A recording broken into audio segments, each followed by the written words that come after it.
The Egyptian president stresses Gaza with Kuwait's deputy prime minister.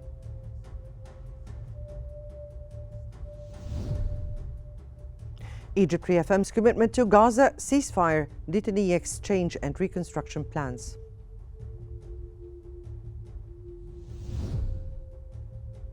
And Netanyahu reaffirms commitment to Trump on Israel's security and regional peace.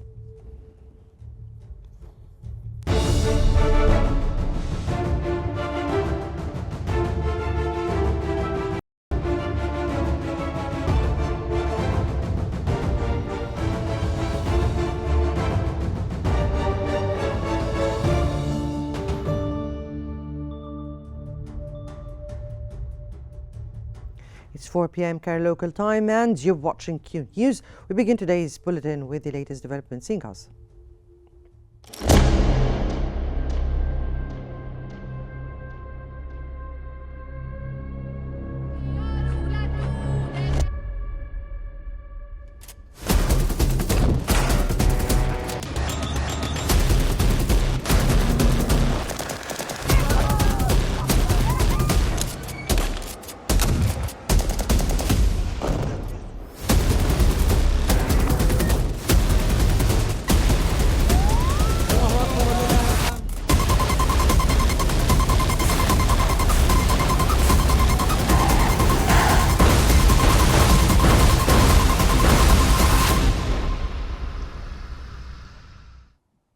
The news in detail. Egypt's President Abdel Fattah al-Sisi has emphasized the need to stabilize the Gaza ceasefire to ensure its full implementation, which is instrumental to regional stability. That came as President al-Sisi met with Kuwait's Deputy Prime Minister and Minister of Defense Fahd al-Sabah to discuss regional issues, including Gaza. The Kuwaiti official conveyed greetings from the Kuwaiti Emir, emphasizing the strong ties between Egypt and Kuwait. Sisi expressed Egypt's ongoing commitment to enhancing cooperation in various sectors. They discussed efforts to implement the Gaza ceasefire, with Kuwait supporting Egypt's role in securing peace. Sisi emphasized strengthening cooperation to ensure aid delivery, uphold the ceasefire and advance a political resolution to the Palestinian cause. Egypt Foreign Minister Badr Abdulati has reaffirmed Egypt's unwavering commitment to implementing the Gaza ceasefire and detainee exchange agreement. Abdulati stressed that there is no justification for escalation in the Red Sea region following the successful deal. Speaking at a press conference with Djibouti Foreign Minister Mohammed Ali Yusuf, he outlined Egypt's vision for Gaza's reconstruction without the displacement of Palestinians. Abdulati also reiterated Egypt's intention to host a reconstruction conference and emphasized the need for a comprehensive political process leading to the establishment of a Palestinian state. Israeli Prime Minister Benjamin Netanyahu has reaffirmed his commitment to working closely with U.S. President Donald Trump to bolster Israel's security and advance regional peace. Before departing for Washington, Netanyahu stated that his discussions with Trump would focus on key issues, including securing the release of Israeli captives in Gaza and ensuring victory over Hamas. The strength of our personal friendship, that friendship and that cooperation has already yielded important results for Israel in the Middle East, including Israeli Finance Minister Bezalel Smotrich has emphasized the need for a decisive victory over Hamas, the return of all Israeli captives from Gaza, and the strengthening of border security. In a message to Prime Minister Benjamin Netanyahu, Smotrich also urged an escalation of military operations in Syria and Lebanon, emphasizing the need to confront Iran to eliminate its nuclear threat. He further called on Netanyahu to impose Israeli sovereignty over the West Bank.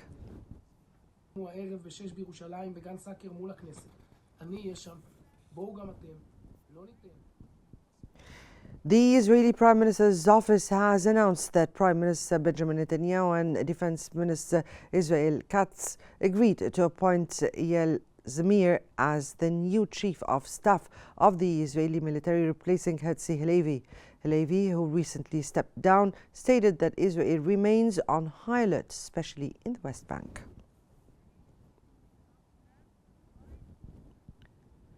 The Israeli occupation military has launched widespread raids in the town of Tamun and Al-Farah refugee camp, deploying hundreds of soldiers and heavy bulldozers as part of an ongoing military operation.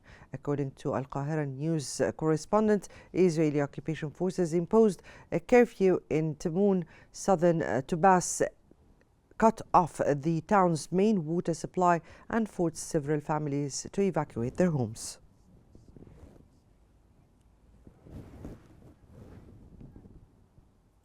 The governor of Tubas, northeastern West Bank, Ahmed Assad, has confirmed that Israeli occupation forces are carrying out a wide-ranging military operation in the governorate.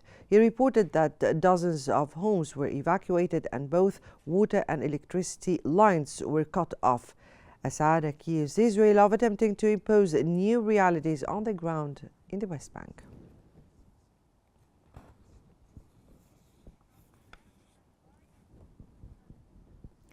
A Palestinian was shot dead by Israeli occupation forces in Jenin refugee camp in the occupied West Bank.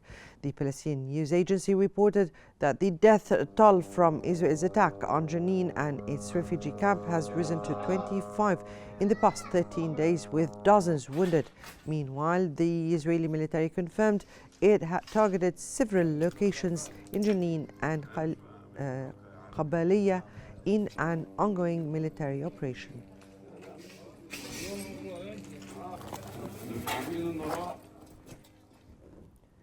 A total of 258 trucks has entered the Auja and Karem Abu Salim border crossing today in preparation for their entry into the Gaza Strip.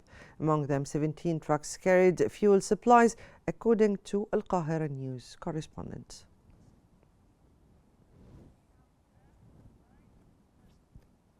Thousands of Israelis have protested in Tel Aviv, demanding the release of all remaining detainees held in Gaza. Demonstrators gathered at Hostages Square and outside the Defense Ministry following the release of 3 Israeli detainees by Hamas under a ceasefire deal. In exchange, Israel freed 183 Palestinian detainees. The protests highlighted growing public pressure for the full return of detainees amid ongoing negotiations.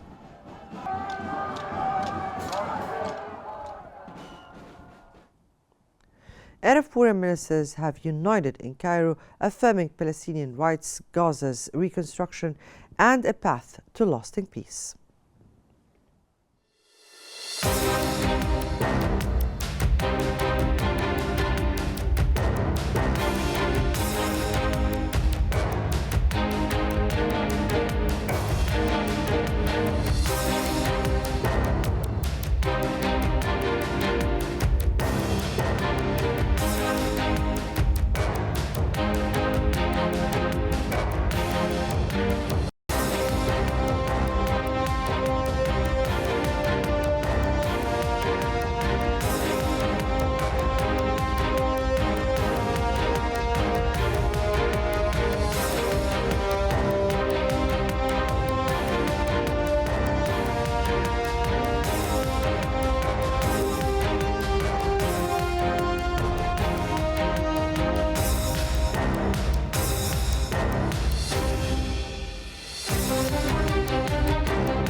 for more analysis, we now move to Salma Marwan in our newsroom. To you, Salma.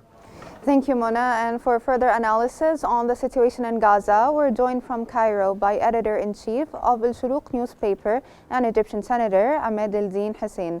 Mr. Ahmed, thank you so much for joining us on Q News. And first off, how significant is Egypt's role in stabilizing the Gaza ceasefire, and what challenges does it face in ensuring its full implementation?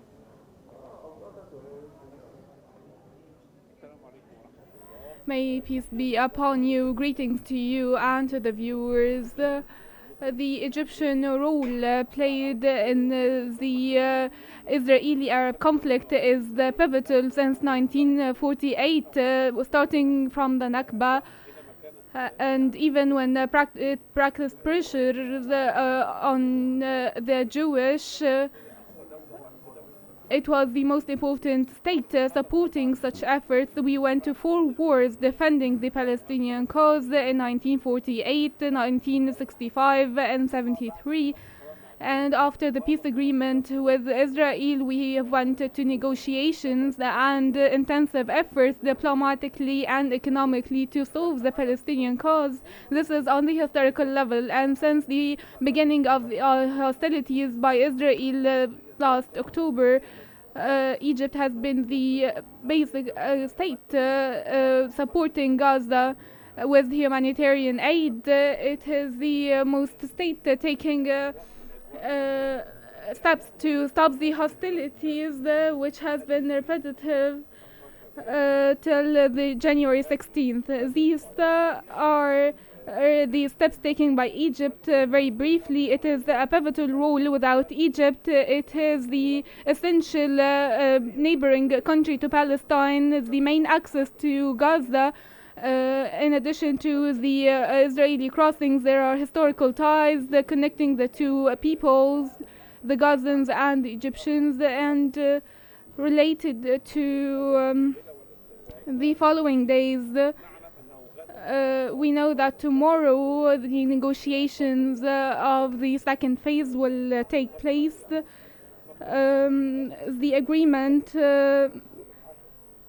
will start on should have started on 16th of January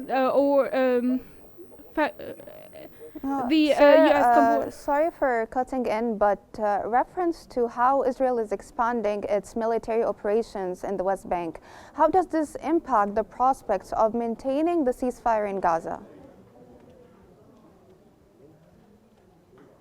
Most probably it will affect us because there is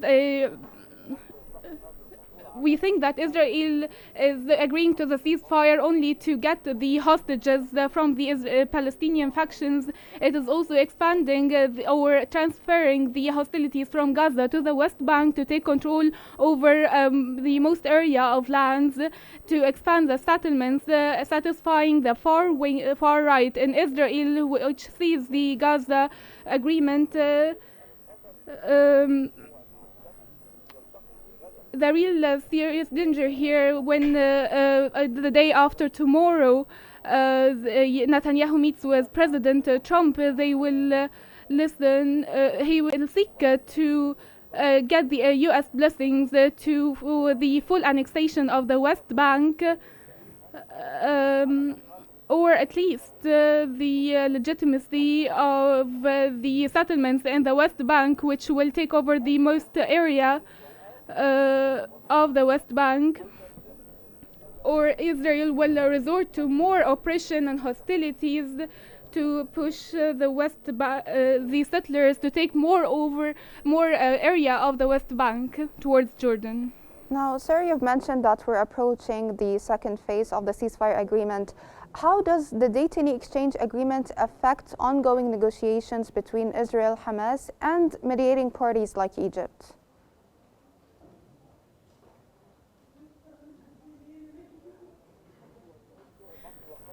Egypt and Qatar are the main mediators alongside with the US.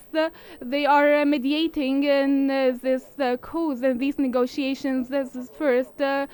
Once again, there is the Rafah crossings allowing the humanitarian aid access, and we have the committee based here in Egypt to solve all the arising problems.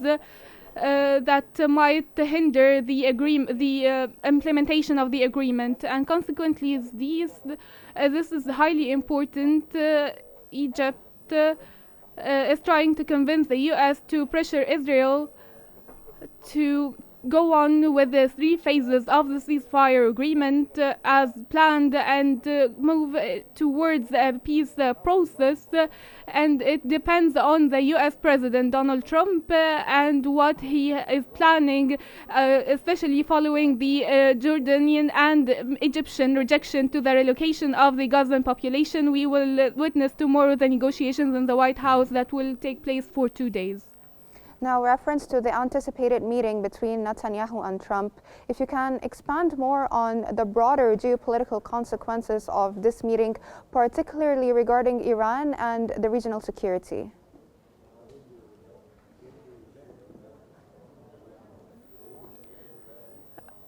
As you're aware, Trump will receive Netanyahu as the first foreign guest to Washington after the inauguration of Netanyahu. After the inauguration of Trump, he received a lot of officials, but before the inauguration and in an official capacity. Right now, he's sending a message and statements issued by Trump to relocate the Gaza population to Egypt and to Egypt and Jordan are highly serious, reflecting a complete bias by the US president, violating all international laws. So what will be said by Trump to Netanyahu, it is going to be very significant and important, and in my opinion, Trump will promise to relocate the Gaza population to Egypt, Jordan, or any place else, as the U.S. Sir, sorry for cutting in, but in light of Netanyahu appointing a new chief of staff for the army, how has the Israeli public's reaction influenced government policies on negotiations and military actions as well?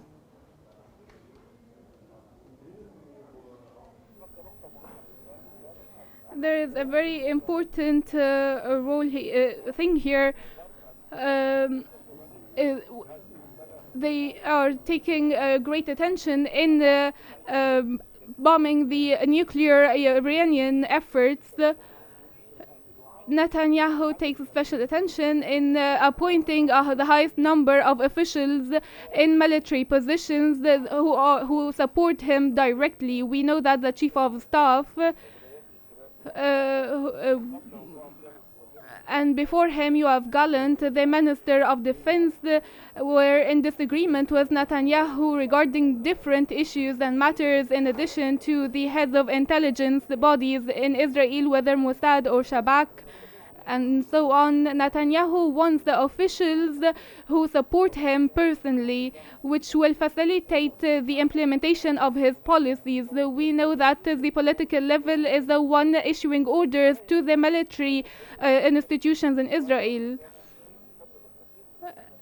which caused a lot of problems during the past few months along the aggressions on the Gaza Strip. But after Gallant is gone and now the chief of staff, this means that the challenges before Netanyahu will be less. That was Editor-in-Chief of Al-Shuruk newspaper and Egyptian Senator Ahmed Al-Din Hussein. Thank you so much for joining us here on Q News. And now we're going to move back to Mona in the studio. Thank you so much, Salma, for the analysis. And now we move on to the latest developments in Lebanon.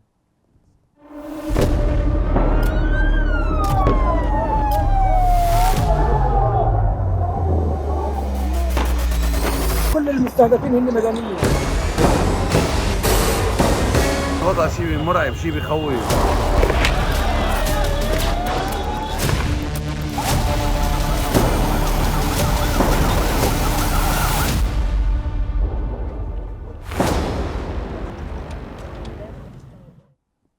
Israeli media reported that the Israeli army plans to establish new military sites along the northern border with Lebanon for defensive purpose. According to sources, the military leadership has recommended sieging strategic positions in southern Lebanon until the Lebanese army achieve full operational readiness.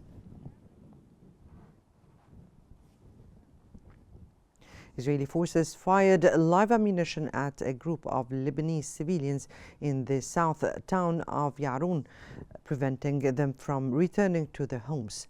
This comes as residents of several border towns gathered at village entrances in an attempt to re-enter their homes and pressure Israeli occupation forces to withdraw from the area.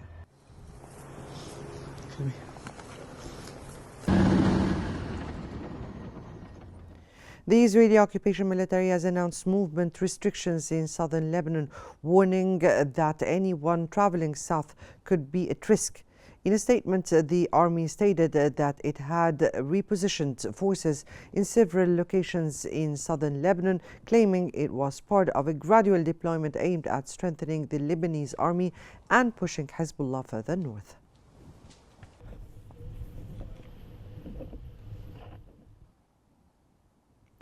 As the Israeli army withdrew to the outskirts of Aitrun in south Lebanon, it set fire to several homes in the town center while the Lebanese army worked to clear the road to secure its position. The Aitrun municipality had previously urged residents to refrain from entering the town until the Lebanese army had fully deployed and taken position. Meanwhile, an Israeli drone dropped several bombs on the town of Taiba in the eastern sector, targeting a bulldozer that was working to recover the bodies of resistance fighters.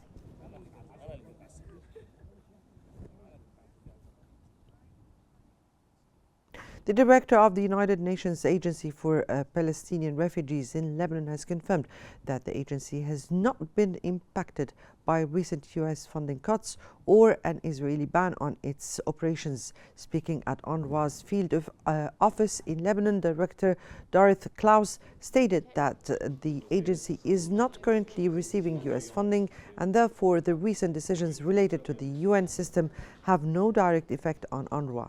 The U.S. suspended its funding to the agency last year under a deal set to last until March 2025. Meanwhile, Klaus revealed that UNRWA Lebanon has placed 4 staff members on administrative leave, as it looks into claims that they violated the UN's neutrality principles.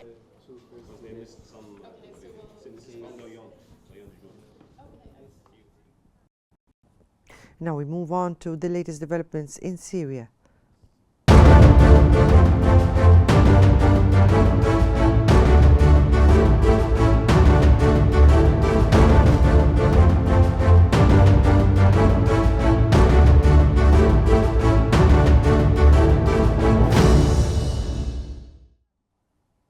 Syrian Transitional President Ahmed al-Shara and Foreign Minister Asad al-Shaybani have begun an official visit to Saudi Arabia, according to the Syrian news agency.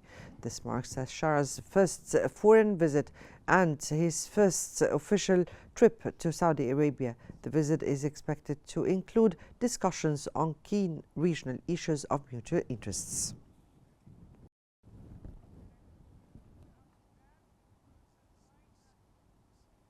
The Washington Post has reported that Israeli forces have advanced 90 miles into Syria's demilitarized buffer zone.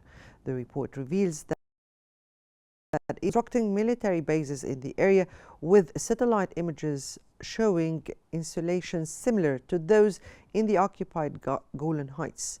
Local Syrian sources claim Israeli forces have set up checkpoints and blocked roads in the Qnews region.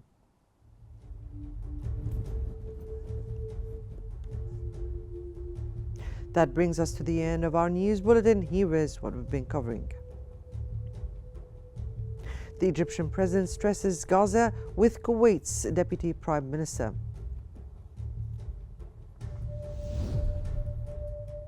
Egypt reaffirms commitment to Gaza ceasefire, detainee exchange and reconstruction plans.